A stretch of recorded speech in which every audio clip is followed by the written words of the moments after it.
São 2h30 da madrugada e você está acordado de novo. Não por insônia, não por barulho, mas porque seu cérebro simplesmente não consegue desligar. Você fica ali, olhando para o teto, com aquela sensação estranha de que algo está errado, muito errado. Seu corpo está exausto, mas sua mente está acelerada, processando listas intermináveis de coisas que você deveria ter feito, conversas que deveria ter tido, problemas que deveria ter resolvido. Você se levanta, vai até a cozinha, bebe água, volta para a cama, mas o ciclo continua. E então você se pergunta: quando foi que dormir se tornou tão difícil? Quando foi que acordar se tornou tão pesado? Na manhã seguinte, você acorda mais cansado do que quando foi deitar. Sua primeira reação não é gratidão por um novo dia, aquela sensação profunda de que você não tem energia para enfrentar mais 16 horas de responsabilidades, demandas, expectativas. Você se arrasta até o banheiro,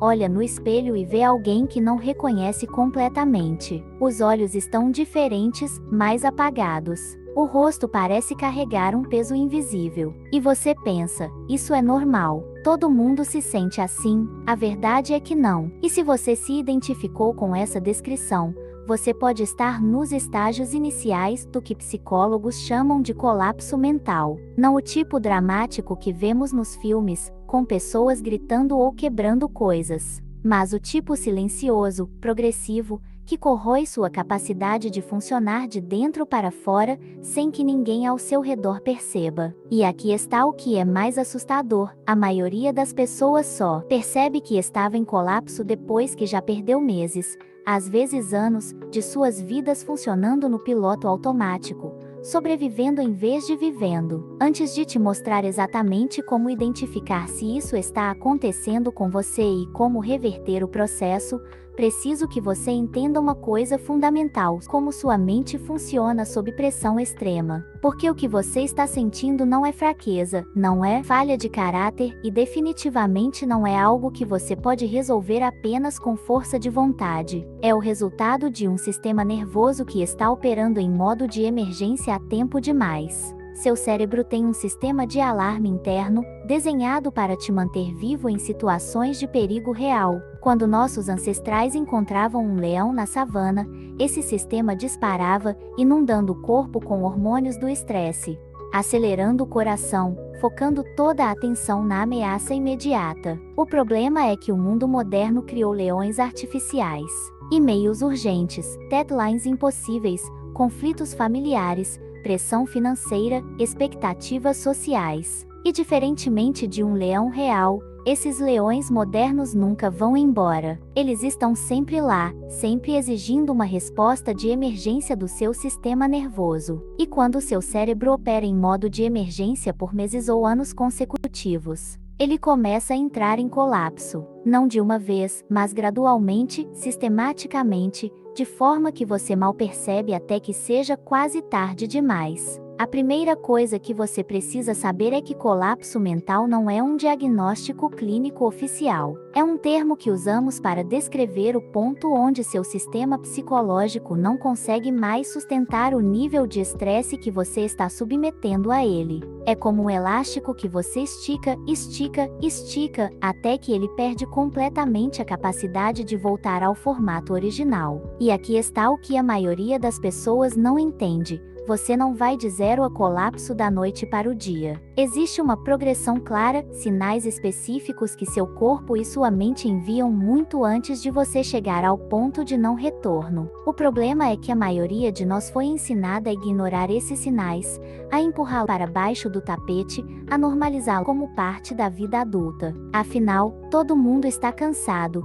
todo mundo está estressado, todo mundo tem problemas, certo? Errado. Existe uma diferença fundamental entre o estresse normal da vida e os sinais de que seu sistema psicológico está entrando em colapso. E essa diferença pode ser a linha entre recuperar sua vida ou passar os próximos anos funcionando como uma sombra de quem você realmente é. O primeiro sinal, e talvez o mais importante, é a anedonia funcional. Esse é um termo técnico para algo que você provavelmente já experimentou, mas nunca soube nomear. É quando você perde a capacidade de sentir prazer ou satisfação nas coisas que costumavam te energizar. Não estou falando de depressão clínica, onde você não sente prazer em nada. Estou falando de algo mais sutil e por isso mesmo mais perigoso. Você ainda consegue fazer as coisas, ainda consegue trabalhar, ainda consegue manter relacionamentos, mas é como se você estivesse assistindo sua própria vida de fora. Você vai ao restaurante favorito e a comida não tem gosto. Você assiste a um filme que deveria te divertir e não sente nada. Você recebe uma promoção no trabalho e em vez de alegria, você sente apenas alívio temporário seguido de mais ansiedade sobre as novas responsabilidades. É como se alguém tivesse baixado o volume da vida em 70%. Você ainda consegue ouvir, mas tudo fica abafado, distante, sem cor. E o mais assustador é que isso acontece tão gradualmente que você começa a acreditar que essa é sua nova personalidade, que você se tornou uma pessoa mais séria, mais focada, mais madura. Mas não é maturidade, é seu sistema de recompensa cerebral desligando porque não há energia suficiente para manter tanto o modo sobrevivência quanto o modo prazer funcionando simultaneamente.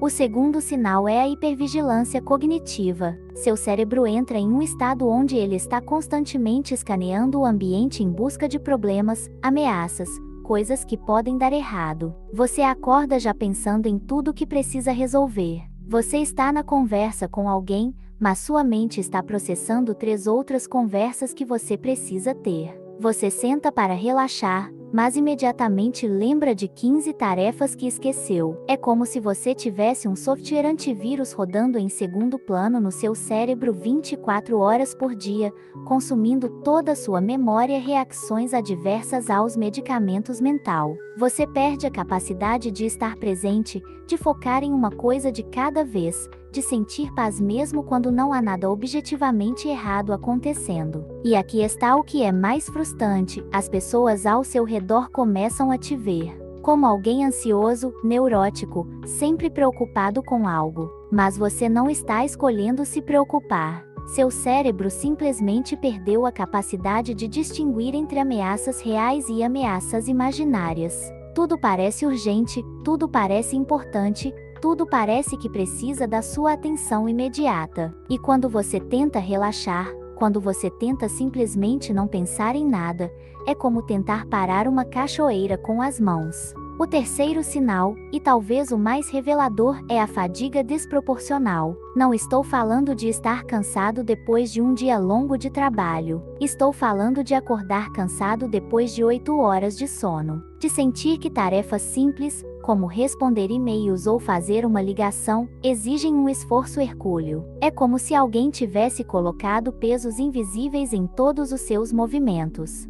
Você senta na mesa para trabalhar e antes mesmo de começar, você já se sente exausto. Você pensa em sair com amigos e a perspectiva de ter que ser social, ter que conversar, ter que fingir que está bem, parece mais assustadora que escalar o Everest. E então as pessoas começam a falar sobre motivação, sobre disciplina, sobre como você precisa se esforçar mais.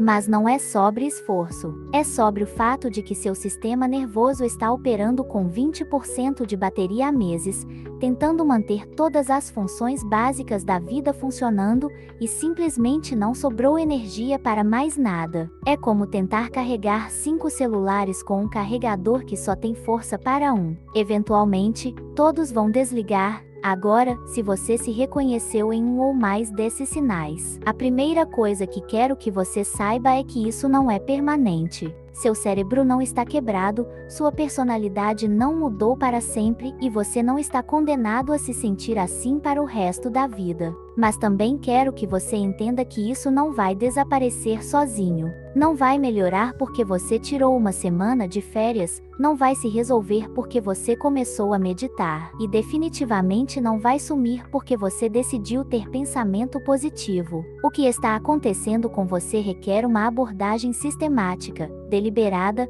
baseada em como seu sistema nervoso realmente funciona. E isso começa com uma mudança fundamental na forma como você enxerga estresse e recuperação. A maioria das pessoas acha que recuperação significa não fazer nada. Sentar no sofá, assistir Netflix, dormir até tarde. Mas recuperação ativa é o oposto disso. É engajar seu sistema nervoso em atividades que ativamente restauram sua capacidade de regular emoções, processar estresse e encontrar prazer na vida. A primeira estratégia é o que eu chamo de reset sensorial. Quando você está em colapso mental, seus sentidos ficam ou completamente entorpecidos ou hipersensíveis a tudo. Você precisa recalibrar deliberadamente como você interage com o mundo físico ao seu redor. Isso significa passar tempo na natureza, não porque é relaxante, mas porque expõe seu sistema nervoso a padrões de luz, som e movimento que são fundamentalmente diferentes dos ambientes artificiais onde passamos a maior parte do tempo. Significa tomar banhos alternando água quente e fria, porque choque térmico controlado força seu sistema nervoso a praticar regulação.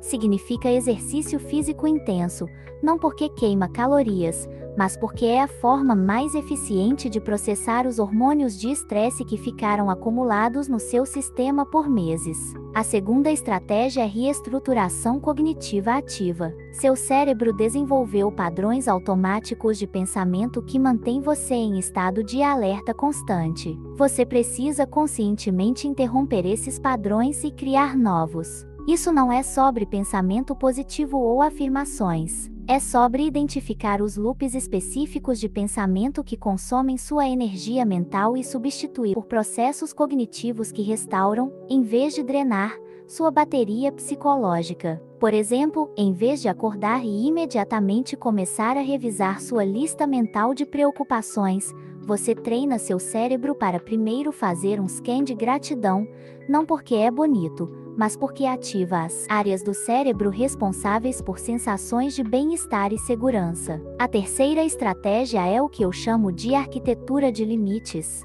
A maioria das pessoas em colapso mental tem um problema fundamental com limites. Elas não conseguem dizer não, não conseguem delegar, não conseguem aceitar que algumas coisas simplesmente não são sua responsabilidade. Mas estabelecer limites quando você já está exausto é como tentar construir uma casa durante um furacão. Você precisa primeiro criar uma estrutura de proteção ao redor da sua energia mental, e só depois trabalhar na construção de limites saudáveis. Isso significa identificar as 3 atividades ou relacionamentos que mais drenam sua energia e temporariamente reduzir sua exposição a eles, não permanentemente, mas o suficiente para seu sistema se estabilizar. E aqui está a coisa mais importante que você precisa entender sobre recuperação de colapso mental: não é um processo linear. Você não vai se sentir 10% melhor a cada semana por 10 semanas. Vai ter dias que você vai se sentir pior antes de se sentir melhor. Vai ter momentos que você vai questionar se está fazendo progresso. E vai ter pessoas ao seu redor que não vão entender porque você precisa fazer mudanças na sua vida, porque você não pode mais operar do jeito que operava antes. Mas isso é parte do processo. Recuperação real sempre parece estranha para pessoas que estão acostumadas a ver você funcionando no modo sobrevivência. Elas vão interpretar seus limites como preguiça, seu cuidado pessoal como egoísmo, sua necessidade de espaço como rejeição. E é aí que você descobre quem realmente se importa com seu bem-estar versus quem se importa apenas com o que você pode fazer. A verdade é que colapso mental é mais comum do que qualquer um gosta de admitir. Vivemos em uma sociedade que glorifica o estresse, que trata a exaustão como sinal de importância, que confunde estar ocupado com estar produtivo. E por causa disso, milhões de pessoas estão funcionando a 20% da sua capacidade real, achando que isso é normal, achando que isso é vida adulta. Mas não é, e você não precisa aceitar isso como sua realidade permanente. Se esse vídeo fez sentido para você, se você se reconheceu nos sinais que eu descrevi, deixe um comentário contando qual dos 3 sinais mais te chamou a atenção. Não precisa entrar em detalhes pessoais, apenas diga algo como sinal número 2 ou todos os 3.